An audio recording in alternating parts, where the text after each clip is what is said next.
Здравейте на всички! За мен е чест да покажа какво свършихме от партия Величие за една година.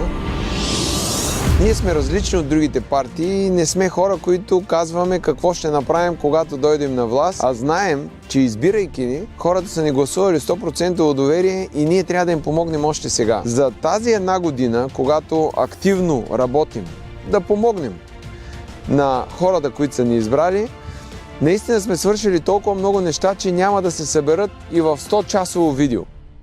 Ще изберем най-добрите кадри, за да покажем, че не е нужно да си вътре във властта, да имаш милиарди, за да можеш да свършиш своята работа. Благодаря на всички, които се включиха и които помогнаха да може да свършим това, което сме свършили, и ще се радвам от тук нататък всички партии да правят това, което партия Величие прави и да вдигат нивото, с което съм уверен, че българския народ само ще спечели за това, че има такива партии в Народното събрание. Пожелавам ви приятно гледане и отново благодарности на всички, които се включиха в тази наистина невероятна година.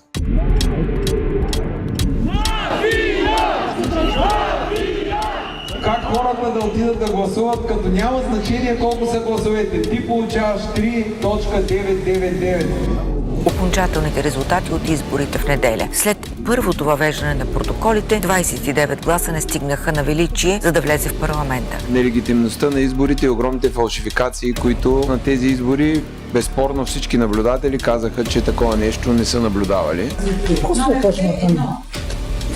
Вървачите ми искат. 4. 4. Номер 4. Валидно. 4. Валидно. 4. Валидно. 4. Валидно.